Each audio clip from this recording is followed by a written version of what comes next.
Junior NTR దేవర తొలి రోజే collections అదుర్స్ అనిపించాయి. వరల్డ్ వైడ్ గా తొలి రోజు దేవర 140 కోట్లు వసూలు చేసినట్లు తెలుస్తుంది. ఇక ఏపీ, తెలంగాణలో తొలి రోజు 70 కోట్లు రాబట్టినట్లు సమాచారం. ఇక హిందీలో 7 కోట్లు వసూలు చేసిందని టాక్. మిగతా భాషలతో పాటు ఓవర్సీస్ లో కలుపుకుని 140 కోట్లు వచ్చాయని అంచనా. రైట్, ఇదే అంశానికి సంబంధించిన మరిన్ని పూర్తి డీటెయిల్స్ మా ప్రతినిధి వినోద్ అందిస్తారు. వినోద్, సందీప్, భారీ అంచనాల మధ్య విడుదలైన దేవర సినిమాకి నిన్నటి నుంచి ఊహించిన స్థాయిలో రెస్పాన్స్ వచ్చింది. దాదాపు 6 ఏళ్ల సుదీర్ఘ నిరీక్షణ తర్వాత యంగ్ టైగర్ ఎన్టీఆర్ సోలోగా ఫ్యాన్స్ ముందుకొచ్చారు. మాస్ డైరెక్టర్ కొరటాల శివ ఇద్దరి కాంబినేషన్ ఇప్పటికే జనతా గ్యారేజ్ ఎంత బ్లాక్ బస్టర్ అయిందో తెలిసిన సంగతి మనందరికి తెలిసింది. అయితే వీళ్ళిద్దరి కాంబినేషన్ లో సినిమా అంటే దేవర అనౌన్స్మెంట్ అప్పటి నుంచే ఈ కాంబినేషన్ పై భారీ ఎక్స్పెక్టేషన్స్ అయితే ఉన్నాయి. అయితే గత నెల రోజుల నుంచి అయితే దేవర మానియా ఇండియాలోనే తెలుగు రాష్ట్రాలతో పాటు ఇండియాలో కూడా దేవర సినిమా మానియా అయితే కొనసాగుతుంది. Pre release event post phone అయినా కూడా ఎక్కడ కూడా ఆ సినిమాకి బజ్ అయితే తగ్గలేదు. ఇటు ట్రైలర్ పార్ట్ 1 ట్రైలర్ అంటే ఫస్ట్ రిలీజ్ అయిన ట్రైలర్ అవ్వచ్చు, అలాగే సెకండ్ రిలీజ్ చేసినటువంటి ట్రైలర్ కి ఊహించని రీతిలో ఫ్యాన్స్ కే కాకుండా మిగతా జనాలకి కూడా ఒక క్యూరియాసిటీ క్రియేట్ చేసింది. ఎప్పుడెప్పుడు రిలీజ్ అవుతుందని వెయిట్ చేశారు. మొత్తానికి నిన్న ప్రపంచ వ్యాప్తంగా ఎంతో గ్రాండ్ గా విడుదలైంది. అయితే దీంట్లో తారక్ తో పాటు జాన్వీ కపూర్ ఇద్దరి కాంబినేషన్ లో అంటే జాన్వీ కపూర్ కి ఫస్ట్ ఫిల్మ్ అవ్వడం, అలాగే బైరా పాత్రలో సైఫ్ అలీ ఖాన్ అంటే నిన్నటి నుంచే సినిమా రిలీజ్ అయిన తర్వాత ఇటు బైరా అవ్వచ్చు, దేవరా అవ్వచ్చు, వర అంటూ కూడా హ్యాష్ ట్యాగ్ ట్రెండ్ అవుతుంది. అలాగే ముఖ్యంగా ఇంటర్వెల్ సీన్స్ కానీ అలాగే క్లైమాక్స్ లో 20 నిమిషాలు యాక్షన్ ఎపిసోడ్స్ అదిరిపోయాయి. ఎన్టీఆర్ నటన నా భూతో నా భవిష్యత్ అంటూ కూడా సోషల్ మీడియాలో ఫ్యాన్స్ ట్రెండ్ చేస్తున్నారు. ఇక మాస్ నట విశ్వరూపం తారక్ చూపించడానికి దేవర పెద్ద హిట్ అంటూ కూడా నెట్టిట్లో అయితే సంబరాలు చేసుకున్నారు సందీప్. అది నిన్నటి వరకు. అయితే సంబరాల తర్వాత అసలు ఏం జరిగింది, సినిమాకి ఎంత రెస్పాన్స్ వచ్చింది, కలెక్షన్స్ అంటే ముఖ్యంగా బాక్స్ ఆఫీస్ కలెక్షన్స్ ఎప్పుడైనా స్టార్ హీరోలు అవ్వచ్చు, అలాగే భారీ బడ్జెట్ సినిమాలు హైప్ ఉన్న సినిమాలపై మొదటి రోజు కలెక్షన్స్ పరంగా అయితే కొంత లీకులు అయితే బయటకు వస్తున్నాయి.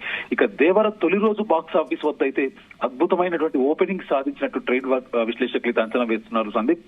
మొదటి రోజే అడ్వాన్స్ బుకింగ్స్ లో దేవర సినిమాకి అదిరిపోయే స్పందన అయితే వచ్చింది. ఫస్ట్ డే దేవర సినిమా ప్రపంచ వ్యాప్తంగా 140 కోట్లు వసూలు చేసినట్టుగా అయితే తెలుస్తుంది. ఇక నేషనల్ పరంగా ఇంటర్నేషనల్ పరంగా కూడా అక్కడ ఓవర్సీస్ మార్కెట్ లో కూడా దేవర తన బలమైన స్థానాన్ని ప్రదర్శించింది. మన దేశంలో ఒక ఇండియాలోనే దాదాపు అన్ని భాషల్లో కలిపి 76 కోట్లు రాబట్టినట్టయితే సమాచారం ఉంది సందీప్. ముఖ్యంగా తెలుగు రాష్ట్రాల్లో కూడా ఒక పెను సునామీ సృష్టించిందని మనం చెప్పుకోవచ్చు దేవర. 2 తెలుగు రాష్ట్రాల్లో కలిపి నిన్న ఒక్క రోజే అంటే దాదాపు నిన్న అర్ధరాత్రి నుంచి 1 గంట నుంచి ప్రీమియర్ షోస్ మొదలయ్యాయి. అయితే నిన్న ఒక్క రోజే 66 కోట్ల కలెక్షన్స్ వచ్చాయన్నట్టు అయితే మనకు తెలుస్తుంది. ఇక ఇతర భాషల్లో కూడా హిందీలో అయితే ఒక 8 కోట్లు, కన్నడలో 3 కోట్లు, తమిళ్లో 8 కోట్లు, మలయాళంలో ఒక 3 కోట్లు వచ్చినట్టుగా అయితే సమాచారం ఉంది సందీప్. అయితే ప్రపంచ వ్యాప్తంగా 140 కోట్ల గ్రాస్ కలెక్షన్స్ లో ఓవర్సీస్ మార్కెట్ నుండి వచ్చిన ఆదాయం కూడా ఉన్నట్టుగా తెలుస్తోంది. మొత్తానికి దేవర చిత్రానికి వరల్డ్ వైడ్ గా గ్రాండ్ వెల్కమ్ లభించింది.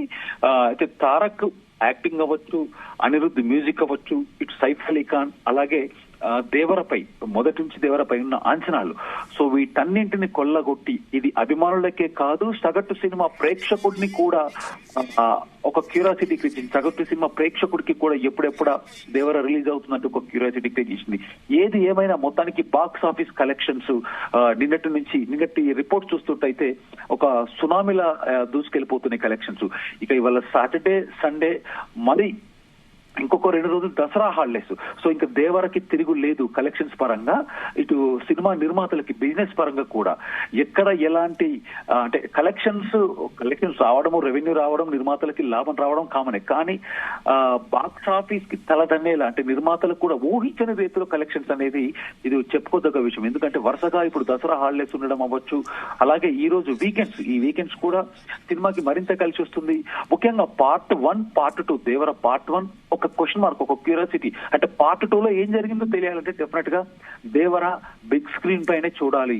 సో అందుకోసమే కలెక్షన్స్ కూడా ఎక్కడ తగ్గకుండా నిన్నటి మిడ్ నైట్ షోలు అవ్వచ్చు, అలాగే స్పెషల్ ప్రీమియర్ షోలు అవ్వచ్చు, ఎక్కడ చూసినా హౌస్ఫుల్ బోర్డ్స్. కొన్ని థియేటర్లలో అయితే టికెట్ లేక కూడా చాలా మంది అభిమానులు టికెట్ లేకుండా కూడా వెళ్లి లోపలికి వెళ్ళి నిల్చొని దాదాపు 100 మంది అభిమానులు కూడా థియేటర్ లోపలికి వెళ్ళి నిల్చొని చూసినటువంటి కొన్ని మన వీడియోస్ కూడా చూసాం. సో మొత్తానికి కలెక్షన్స్ పరంగా ఇది పరిస్థితి సందీప్.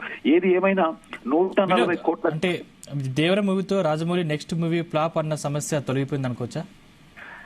ఎస్, డెఫినెట్ గా సందీప్. ఎందుకంటే ఇప్పటిదాకా ఇండస్ట్రీలో అంటే ఎప్పుడైతే దేవరాపై అంచనాలు మొదలయ్యాయో, అంచనాలతో పాటు నెటిజన్లో ట్రోల్స్ కూడా మొదలయ్యాయి. ఎందుకంటే రాజమౌళి ఏ హీరోతో సినిమా చేసినా ఆ సినిమా తర్వాత పరిస్థితి ఏంటి అంటే, ఆ హీరోకి హిట్ పడ్డాక ఆ హిట్ తర్వాత అంటే ఇప్పుడు ఫర్ ఎగ్జాంపుల్ మనం సందీప్ రాజమౌళి వర్సెస్ ఎన్టీఆర్ కాంబినేషన్ చూస్తున్నట్టయితే, స్టూడెంట్ నెంబర్ 1 రాజమౌళితో ఎన్టీఆర్ తో రాజమౌళి చేసిన స్టూడెంట్ నెంబర్ 1 తర్వాత ఎన్టీఆర్ ఇమీడియట్ గా సుబ్బు లాంటి ఒక ఫ్లాప్ సినిమా చేశాడు. అంటే సుబ్బు లాంటి ఫ్లాప్ సినిమా వచ్చింది. సో దాని తర్వాత మళ్ళీ రాజమౌళి కాంబినేషన్ లో ఎన్టీఆర్ సింహాద్రి సినిమా చేశాడు. సో సింహాద్రి తర్వాత ఇమీడియట్ గా ఎన్టీఆర్ కి ఆంధ్ర వాళ్ళ లాంటి ఫ్లాప్ వచ్చింది. మళ్ళీ జూనియర్ ఎన్టీఆర్ రాజమౌళి కాంబినేషన్ లో యమదొంగ లాంటి సినిమా వచ్చింది. సో యమదొంగ అయిపోగానే ఇమీడియట్ గా ఎన్టీఆర్ కి మళ్ళీ కంట్రీ లాంటి ఫ్లాప్ వచ్చింది. సో ఒక రాజమౌళి ఎన్టీఆర్ కాంబినేషన్ కాకుండా ఇదే రాజమౌళి ప్రభాస్ కాంబినేషన్ తీసుకున్నా కూడా, రాజమౌళి ప్రభాస్ తో ఛత్రపతి లాంటి బ్లాక్ బస్టర్ ఇచ్చాక ప్రభాస్ వెంటనే పౌర్ణమి లాంటి ఫ్లాప్ రుచి చూశాడు. సో ఒక రాజమౌళి ఇటు ప్రభాస్ అవ్వచ్చు, ఎన్టీఆర్ అవ్వచ్చు, అలాగే రవితేజ విషయానికి వస్తే రవితేజతో రాజమౌళి విక్రమార్కుడు లాంటి బ్లాక్ బస్టర్ అందిస్తే, విక్రమార్కుడు తర్వాత ఖతర్నాక్ లాంటి ఫ్లాప్ ని రుచి చూశాడు రవితేజ. సో రామ్ చరణ్ విషయానికి వస్తే రామ్ చరణ్ మగధీర రాజమౌళి కాంబినేషన్ లో రామ్ చరణ్ వీళ్ళ కాంబినేషన్ లో తీసుకుంటే మగధీర బ్లాక్ బస్టర్ అయిన తర్వాత దాని తర్వాత ఇమ్మీడియట్ గా రామ్ చరణ్ కి ఆరెంజ్ లాంటి యావరేజ్ సినిమా వచ్చింది. సో ఇక్కడ నితిన్ విషయానికి వస్తే, సో నితిన్ కి సై సినిమా రాజమౌళికి ఎంత బ్లాక్ బస్టర్ ఇచ్చాడో, సో సై తర్వాత నితిన్ కూడా అల్లరి బుల్లో లాంటి ఒక యావరేజ్ సినిమా ఫ్లాప్ సినిమాని మూటగట్టుకున్నాయి. సో ఇవే కాకుండా నానితో కూడా నానితో ఈగ లాంటి బ్లాక్ బస్టర్ ఇచ్చిన రాజమౌళి, నాని ఆ తర్వాత సినిమా ఎటో వెళ్ళిపోయింది మనుషులు లాంటి ఫ్లాప్ చవి చూశాడు. సో ఏది ఏమైనా సో ఇలాంటి సినిమాలన్నింటినీ కంపేర్ చేసుకొని ఇప్పుడు జూనియర్ ఎన్టీఆర్ పై డెఫినెట్ గా పడుతుందంటూ కూడా కొంత ట్రోల్స్ అయితే జరిగాయి సందీప్. ఎందుకంటే వాటన్నింటినీ చూసి నిన్న అర్ధరాత్రి షోలు పడ్డాక రాజమౌళి సినిమా ఇచ్చాక నెక్స్ట్ సినిమా లాంటి ఫ్లాప్ అనేది ఆ సెంటిమెంట్ అయితే రికార్డు బ్రేక్ చేశాడు జూనియర్ ఎన్టీఆర్ అని చెప్పుకోవచ్చు సందీప్. వినోద్, అంటే ఈ 2 వారాల్లో పెద్ద సినిమాలు ఏవి లేకపోవడం దేవరకి ప్లస్ అవుతుందా?